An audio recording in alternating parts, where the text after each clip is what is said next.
The Princes in the Tower. In 1483, two young princes, 12-year-old Edward V and his 9-year-old brother Richard, were placed in the Tower of London by their uncle Richard, Duke of Gloucester. The boys were seen playing in the Tower grounds regularly through summer. Then, suddenly, they were never seen again. No bodies were discovered. No announcement was made.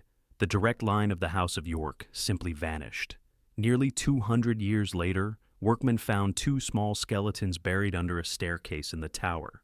Edward IV had died unexpectedly in April 1483, leaving his 12-year-old son as King Edward V. Richard of Gloucester, named Lord Protector, escorted his nephew to London and housed him in the Tower, at that time a royal residence, not just a prison. Within weeks, Richard had the younger brother brought to the Tower as well. Richard then declared that Edward IV's marriage had been invalid, making both princes illegitimate. Parliament accepted this, and Richard was crowned King Richard III on July 6, 1483. The princes remained in the Tower, seen playing in the gardens for the first few weeks. Then, sometime in late summer 1483, the sightings stopped. No official announcement was made. The boys simply disappeared. The York bloodline, which had fought the Wars of the Roses for 3 decades to claim the English throne, ended with these two boys. When Richard III was killed at Bosworth Field in 1485, no legitimate York heirs existed to challenge the Tudor claim. In 1674, workmen discovered a wooden box buried under a staircase containing the skeletons of 2 children, roughly the ages the princes would have been. The bones were reburied in Westminster Abbey as the princes, but modern requests to examine them using DNA testing have been repeatedly denied. Multiple theories exist about what happened. The most common is that Richard III ordered their murder to secure his throne, though no contemporary evidence proves this. What remains certain is that 2 boys, direct heirs to England's throne, vanished without explanation from one of the kingdom's most secure locations, ending the York bloodline. The Romanov mystery children. In July 1918, Tsar Nicholas II, his wife Alexandra, their 5 children, and several servants were executed by Bolsheviks in Ekaterinburg, Russia. Or were they? When the burial site was discovered in 1991, only 9 of 11 bodies were found. Missing were Alexei, the heir, and 1 daughter, likely Maria or Anastasia. For decades, imposters claimed to be surviving Romanov children. In 2007, a second burial site was found with 2 more bodies, believed to be the missing children. DNA testing was conducted, but results were disputed. The Russian Orthodox Church refused to accept the findings, questioning the testing methodology. In 2015, Russia officially reopened the investigation, citing unclear circumstances. The Romanovs had ruled Russia for over 300 years. On the night of July 16 to 17, 1918, the family was taken to a basement and executed. The official account stated all 11 people were killed, bodies dismembered, burned, and buried. But rumors persisted that some children survived. The most famous imposter was Anna Anderson, who maintained until her death in 1984 that she was Anastasia. When 9 skeletons were found in 1991 and DNA testing identified them as Nicholas Alexandra, 3 daughters, and 4 others, 2 children were still missing. The 2007 discovery of cremated bone fragments completed the count. DNA indicated these were the missing Romanov children. However, the Russian Orthodox Church continues to dispute this, and the investigation remains officially open. What makes the Romanov disappearance mysterious isn't whether they died, but the circumstances around the missing children, the disputed remains, the successful imposters, and persistent rumors. The Romanovs ruled the world's largest country. Their end came in a basement, and even with modern forensic science, questions remain about what exactly happened that night. The heirs of Cahokia. Around 1350 AD, Cahokia, the largest pre-Columbian city north of Mexico, was ruled by a powerful elite bloodline that lived in massive mound complexes. These rulers were buried with elaborate grave goods indicating hereditary aristocracy. Then, within a single generation, the bloodline vanished. The city was rapidly abandoned. Archaeological excavations show the elite compounds were burned, but no bodies of the ruling families were found in the city or surrounding areas. Cahokia, located near modern St. Louis, had 20,000, 40,000 residents at its peak, larger than London at the time. The ruling elite lived atop massive earthwork mounds. Burials show a clear hereditary aristocracy controlling power for generations, with consistent status markers passed through family lines. Around 1350, everything changed. The city began rapid abandonment. But before people left, the elite quarters were deliberately burned. The fires were intense, suggesting they were intentionally set. What's strange is what wasn't found. No bodies, no mass graves, no evidence the elite families died in the fires. They simply weren't there when the structures burned. The residential areas show gradual abandonment, people left over time. But the elite compounds show sudden destruction with inhabitants already gone. Archaeologists have searched for evidence of the Cahokia elite in other contemporary sites. None show the same hereditary markers. The families that had ruled for generations disappeared without leaving archaeological evidence of where they went. When French explorers arrived in the 1600s, local tribes had oral traditions about the ancient mounds, but no specific knowledge of who built them or ruled there. The memory was completely lost. Some archaeologists theorize the ruling families were killed during a revolt, but no mass grave has been found. Others suggest they fled, but no clear evidence exists. The Cahokia ruling bloodline, one of pre-Columbian North America's most powerful, disappeared completely within a generation, leaving burned structures, abandoned mounds, and no trace of what happened. The Komnenos dynasty. The Komnenos family ruled the Byzantine Empire from 1081 to 1185. Then, in a single day in 1185, every traceable member in Constantinople was murdered during a palace coup. But the mystery deepened when investigators tried to trace surviving relatives outside the capital. Every documented branch had died within a 2-week period, some in accidents, some from sudden illness, some murdered. It was as if someone had systematically hunted down every person carrying Komnenos blood, with coordination that shouldn't have been possible with 12th century communication. The Komnenos dynasty had ruled successfully for over a century. By 1185, the family was extensive, multiple branches throughout the empire, cousins controlling provinces, relatives holding military commands. The family tree was well documented because positions were hereditary. In September 1185, a mob stormed the Constantinople palace. Emperor Andronikos I Komnenos was captured and killed. The mob then murdered every Komnenos family member they could find in the capital. This wasn't uncommon in Byzantine history. What became strange was what happened next. When the new emperor tried to negotiate with potential Komnenos claimants in the provinces, he discovered there weren't any. Every documented member, even in distant provinces, had died within approximately 2 weeks of the Constantinople massacre. The imperial archives documented the deaths as reported. A Komnenos cousin in Trebizond died in a riding accident 3 days before the coup. A branch in Greece died of sudden fever. A military commander in Armenia was killed in a bandit attack. A provincial governor died from spoiled food. A family member in Italy died in a shipwreck. Individually, these could be coincidental. Collectively, the timing was impossible. Communication across the empire took weeks or months. Yet every Komnenos died within the same 2-week period. The new emperor ordered an investigation. It found no evidence of coordination. The deaths appeared unrelated. Accidents, illness, isolated murders with local motives. There was no way conspirators in Constantinople could have coordinated attacks across the entire empire within such a time frame. The Komnenos dynasty, which had ruled an empire and spread their bloodline across half the Mediterranean, ceased to exist within 2 weeks. No documented member survived. The thoroughness and speed remains one of Byzantine history's great mysteries. How could every member of a widespread family die within days of each other across distances that took weeks to traverse? The Keepers of Paititi. In 1572, Spanish conquistadors captured the last Inca emperor, ending the empire. But Inca oral traditions spoke of a separate royal bloodline, the Keepers of Paititi, who guarded the secret city where the empire's greatest treasures had been hidden.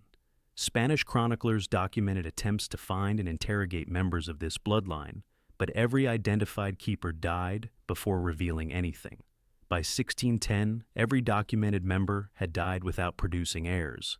The location of Paititi died with them. The legend of Paititi emerged during the Spanish conquest. When the Spanish approached Cusco in 1533, the Incas reportedly sent massive treasure into the jungle. Captured Inca nobles spoke of a secret city called Paititi, where sacred objects and wealth had been hidden. A special bloodline, the Keepers, knew its location. The Spanish became obsessed with finding Paititi. When they thought they'd found a keeper, the person died before revealing anything useful. In 1574, a captured Inca noble identified as possibly being a keeper died overnight in his cell from swelling of the throat. In 1580, another suspected keeper died falling from a cliff. In 1586, a woman identified as a keeper died of sudden fever within hours of questioning. Spanish chronicler Pedro Sarmiento de Gamboa documented at least 15 deaths of suspected keepers between 1572 and 1610. The deaths occurred in different locations under different authorities, making coordination unlikely. Yet the pattern was consistent. Identify a keeper, they die before revealing anything. Some deaths appeared to be suicide. Spanish records describe suspected keepers who stopped eating despite force feeding, dying within days. Others fell into trances from which they never woke. By 1610, no new keepers could be identified. The last suspected keeper died in 1608, apparently elderly and childless. If the keepers existed, they succeeded in their mission, taking Paititi's secret to their graves. Hundreds of expeditions have searched for the lost city. None have found it. The knowledge they possessed vanished with them, whether they were actually a bloodline guarding a lost city or simply Incas who refused to betray their culture even under torture.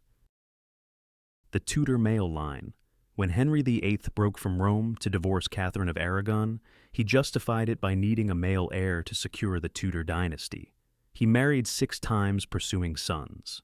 He finally produced one legitimate son, Edward VI, who became king at 9 and died at 15 in 1553 from tuberculosis. Henry also had one acknowledged illegitimate son, Henry Fitzroy, who died mysteriously at 17. Within 20 years of Henry VIII's death, the Tudor male line was extinct. Henry VIII became king in 1509, young and healthy. But his wife Catherine bore multiple children who died in infancy. Only daughter Mary survived. Henry became obsessed with producing a male heir, leading to England's break with Rome when the Pope refused to annul his marriage. Henry married 6 times. Jane Seymour finally bore him a son, Edward, in 1537. She died days after childbirth. When Henry died in 1547, his only legitimate son was 9-year-old Edward VI.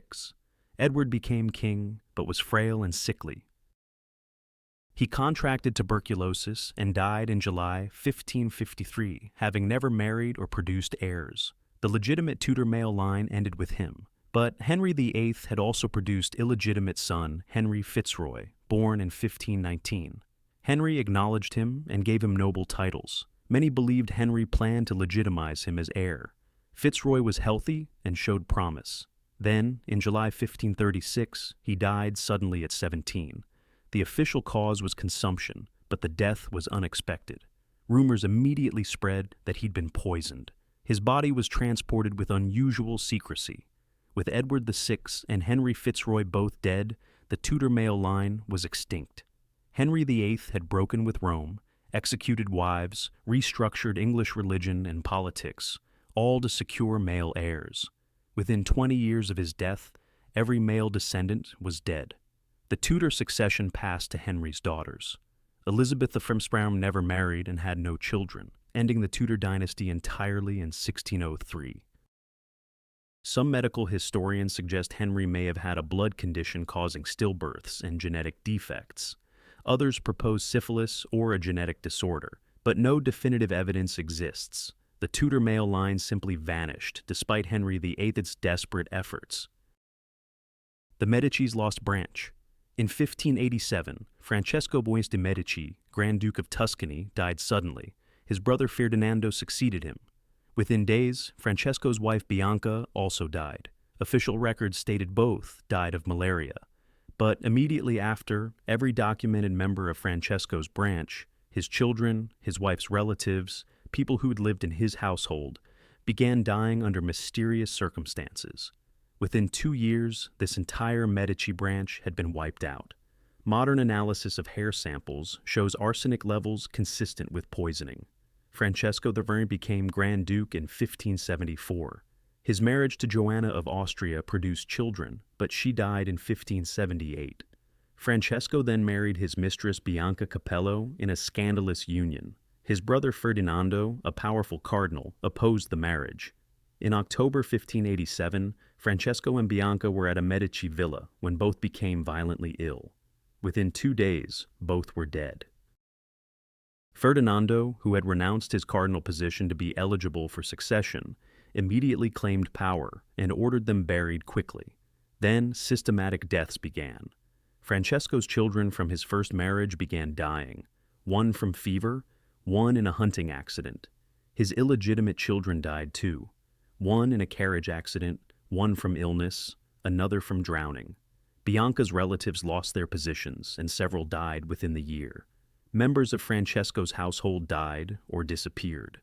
Within 2 years, nearly everyone closely associated with Francesco or related to his bloodline was dead.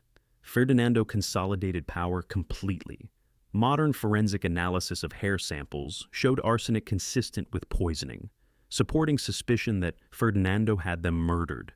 What's strange isn't that Ferdinando probably poisoned his brother. Renaissance political poisoning was common. What's mysterious is the systematic elimination of Francesco's entire bloodline in such a short time. Some deaths could be assassination, but others, accidents and illnesses, would have required remarkable coordination.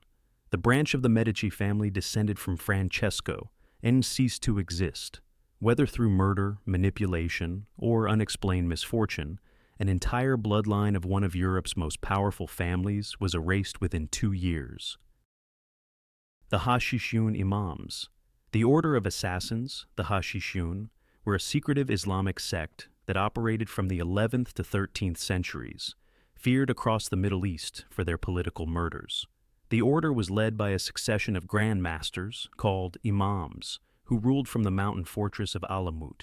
The imams claimed descent from a specific bloodline going back to the Prophet Muhammad. When the Mongols conquered Alamut in 1256, they captured the fortress and executed the last imam, Rukn ad-Din.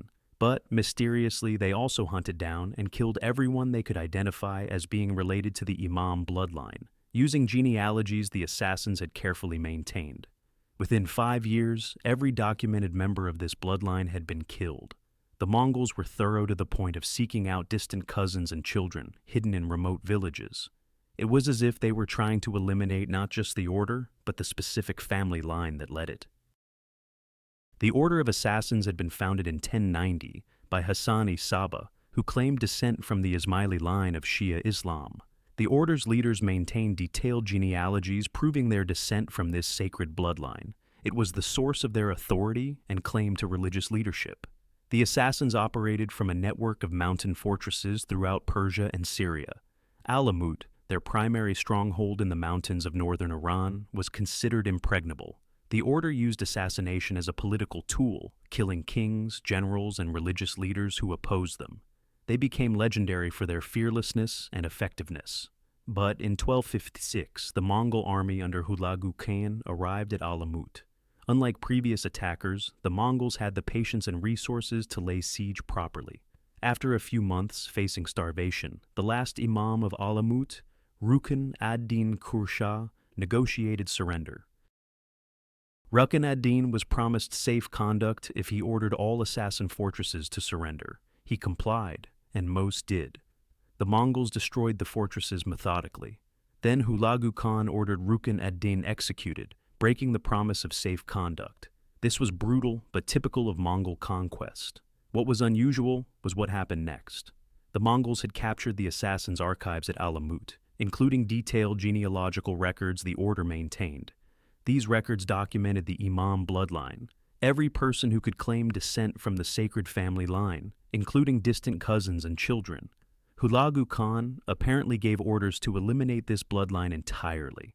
Mongol forces, using the captured genealogies, systematically tracked down every identified member of the imam's family. They went to villages across Persia where descendants lived, sometimes hunting down individuals who'd had no connection to the order beyond their ancestral bloodline. Contemporary chronicles describe Mongol soldiers arriving at remote villages, asking for specific individuals by name and executing them. They killed men, women, and children. They found heirs who'd been hidden in different regions for safety. The hunt continued for approximately 5 years after Alamut's fall. By 1261, historical records suggest every documented member of the Imam bloodline was dead. The family line that had led the assassins and claimed descent from the Prophet Muhammad was extinct. What makes this mysterious is the effort involved. The Mongols were practical conquerors. They typically killed resistors and subjugated survivors. Systematic hunting of a specific bloodline across multiple years was unusual. Why did Hulagu Khan consider it necessary to eliminate every person carrying this particular blood? Some historians suggest the Mongols were preventing any future resurgence of the order, killing anyone who could claim legitimate leadership. Others propose the Mongols considered the Imam bloodline inherently dangerous, perhaps believing in some power or knowledge passed through the family. The captured assassin archives at Alamut were destroyed, so the genealogies the Mongols used are lost. We know they existed because contemporary sources describe Mongol soldiers with lists of names, hunting specific individuals. But what happened to those records, and whether the Mongols were truly as thorough as the chronicles claim, remains uncertain. What is known is that the Imam bloodline of the assassins, which had been carefully documented and preserved for nearly 200 years, vanished within a few years of Alamut's fall. No one successfully claimed descent from it afterward. The family line that had led one of history's most feared organizations was systematically erased. The Habsburg Madness. The House of Habsburg ruled much of Europe for over 600 years, but their bloodline was plagued by genetic disorders from centuries of inbreeding. The most famous was the Habsburg jaw, a severe mandibular prognathism that made eating and speaking difficult. But there was something else, whispered about but rarely documented, a form of progressive madness that appeared in certain family lines. In the late 1700s, one particular branch of the Habsburgs, descended from Leopold II, developed what doctors called the affliction. Every member of this branch began showing symptoms in their 30s: paranoia, hallucinations, and eventually catatonia. All died within months of symptom onset. By 1820, this entire branch was extinct. Modern geneticists have tried to identify what killed them, but with no living descendants and limited historical medical records, the genetic disorder that wiped out this Habsburg line remains unidentified. The Habsburgs were notorious for inbreeding. To keep power within the family and preserve bloodlines, they married cousins for generations. This created severe genetic problems. The Habsburg jaw became increasingly pronounced with each generation. Infant mortality was high. But most Habsburgs lived to adulthood, and the family continued ruling. Then something strange began in the late 1700s in a specific branch of the family descended from Holy Roman Emperor Leopold II. His youngest son, Archduke Anton Victor, had several children who survived to adulthood. These children seemed healthy initially, but in their 30s, they began developing identical symptoms. It started with personality changes, increased anxiety and paranoia. Family members noticed they became withdrawn and suspicious. Then came hallucinations, hearing voices, seeing things that weren't there. Within months, victims would become catatonic, unresponsive to stimuli, and would die shortly after. Anton Victor's eldest son developed symptoms around age 32. He became convinced family members were trying to poison him. He heard voices commanding him to perform religious rituals. Within 6 months, he was catatonic. He died 2 months later. The official cause was listed as brain fever. Within 5 years, Anton Victor's other children began showing the same symptoms. One daughter became paranoid that paintings were watching her. Another son heard angels speaking to him. All followed the same progression: paranoia, hallucinations, catatonia, death. The family recognized a pattern. They consulted physicians who could offer no explanation or treatment. The victim's children, Anton Victor's grandchildren, were watched carefully. When they reached their 30s, they too began developing symptoms. By 1820, every documented descendant of Archduke Anton Victor was dead. The branch of the Habsburg family descended from him was extinct. All had died following the same pattern of mental deterioration. Habsburg family records, kept meticulously, documented the deaths but not the medical details. The symptoms were embarrassing to the family, suggesting inherited madness. Records described affliction, nervous disorder, or brain fever, without specifics. Modern medical historians examining the fragmentary records have proposed various theories. Some suggest the branch carried a rare genetic disorder like Huntington's disease, which can cause psychiatric symptoms and death. Others propose it might have been a prion disease like fatal familial insomnia. But without genetic material to test, identification is impossible. The Habsburg family buried their dead in sealed crypts, and the Austrian government has refused permission to exhume remains for genetic testing. What remains certain is that one branch of one of Europe's most powerful families was systematically eliminated by an inherited disorder that appeared in every descendant. The genetic problem was specific enough that it apparently didn't affect other Habsburg branches. Only those descended from Anton Victor. The bloodline carried something that killed everyone who inherited it, and then the bloodline vanished, taking the genetic answer with it. The Guardianes del Tiempo. In the 1600s, Spanish colonial records from Peru documented a mysterious family called the Guardianes del Tiempo, the Guardians of Time. According to these records, this bloodline had served as astronomical priests in the Inca Empire, maintaining calendars and predicting celestial events. After the conquest, they retreated to a remote mountain monastery, where they continued their astronomical observations. The Spanish church tolerated them because their calendrical calculations were useful. But in 1687, something happened. A Spanish priest visited the monastery to consult about calendar reforms and found it abandoned. The entire family, approximately 40 people spanning 4 generations, had vanished. Their astronomical instruments remained. Their records were intact, but every person was gone. Search parties found no bodies, no signs of struggle, no indication where they'd gone. The bloodline disappeared as if they'd simply ceased to exist. Some records claimed the family had left behind a final notation in their astronomical records. The calculation is complete. The door is open. We have gone through. The Guardianes del Tiempo were documented in Spanish colonial archives as a unique case. After conquering the Inca Empire, the Spanish typically suppressed native religions, but they made exceptions for knowledge they found useful. The Guardians were one such exception. This family claimed to be the last descendants of the Inca astronomical priests who had maintained the empire's calendar. They possessed sophisticated knowledge of astronomy, could predict eclipses, and maintained calendrical calculations the Spanish found valuable for agricultural and religious planning. The Spanish church allowed them to maintain a small monastery in the Andes, isolated from other settlements. In exchange for their astronomical services, they were left largely alone. They lived there for generations, continuing their observations, training their children in the ancient knowledge. Spanish priests would visit periodically to consult them about calendar questions or to request predictions of celestial events. The Guardians always cooperated, providing accurate calculations. In January 1687, a Spanish priest named Father Domingo traveled to the monastery to consult about proposed calendar reforms. The journey took several days through mountain passes. When he arrived, he found the monastery gates open, but no one there. Father Domingo's detailed report survives in church archives. He described walking through the compound, calling out, receiving no answer. The buildings showed no signs of violence or struggle. Cooking fires had burned out days earlier. Food was stored normally. Personal possessions remained in sleeping quarters. But the people were gone. The observatory tower contained the family's astronomical instruments, still set up, undamaged.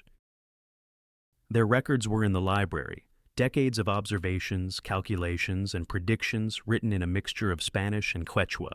Father Domingo found something strange in the most recent records. The astronomical calculations for the past several months showed intensive work on a complex computation he didn't understand. The calculations filled dozens of pages, working towards some conclusion. The final entry, dated approximately 2 weeks before his arrival, said, "The calculation is complete. The door is open. We have gone through." This was written in Spanish in the hand Father Domingo recognized as belonging to the family's elder. Below, it was a symbol he didn't recognize, a geometric pattern that appeared nowhere else in their records. Search parties were organized. They found no bodies in the surrounding mountains, no signs of mass grave, no indication the family had packed and left. All their possessions remained. It was as if 40 people had simply vanished simultaneously. Some Spanish officials suspected the family had fled to avoid some threat, perhaps fear of the Inquisition, but this made no sense. They'd lived peacefully for generations with church approval. Others suggested disease had killed them, and their bodies had been removed by others, but there were no nearby settlements and no reports of mass death in the region. The strangest theory, recorded by some Spanish sources, was that the Guardians had calculated something significant in their astronomical observations, perhaps a date, perhaps a celestial alignment, and that on that date, whatever they had been watching for had occurred, and they'd gone through as their final notation suggested. The monastery was eventually abandoned. The astronomical instruments were moved to other locations. The records were archived, where most remain in Lima today, largely unstudied. The Guardians del Tiempo bloodline, which had preserved Inca astronomical knowledge through generations, disappeared without explanation. Whether they fled, died, or experienced something else entirely remains unknown. The family that had spent centuries watching the sky vanished in a moment, leaving only a cryptic note suggesting they'd gone somewhere their calculations had indicated. These 10 bloodlines vanished under circumstances that remain unexplained. Some disappeared overnight, princes in a locked tower, a family in a monastery. Others were systematically eliminated. The Comnenos dying across an empire in days, the Habsburg branch killed by inherited madness, the Imam bloodline hunted to extinction. What makes these disappearances mysterious is their completeness. These weren't gradual declines. These were sudden extinctions. Entire bloodlines erased in days, months, or a few years. The speed and thoroughness suggest something more than natural causes. Some bloodlines vanished because they knew too much. The keepers of Paititi died protecting their secret. The guardians disappeared after completing some calculation. Knowledge can make a bloodline dangerous. Other bloodlines were destroyed by their own power. The Tudor males died despite frantic efforts. The Habsburg branch was killed by its own genes. The Medicis by family politics. What disturbs most is how thoroughly these families were erased. Not just killed, but removed from memory, records destroyed, descendants hunted to the last child. The effort required suggests extraordinary motivation. The vanished bloodlines leave haunting questions. What did the Romanov children know? What calculation did the Guardianes complete? What was in the assassin genealogies that made the Mongols hunt every descendant? Perhaps most disturbing, these are only the bloodlines where we know something vanished. How many other families disappeared without leaving enough evidence? How many bloodlines were erased so completely we don't know they existed? The lesson is clear. Heredity can be dangerous. Sometimes families inherit power, sometimes knowledge, sometimes genetic doom. And sometimes being descended from certain ancestors makes you a target for forces that want that lineage eliminated forever.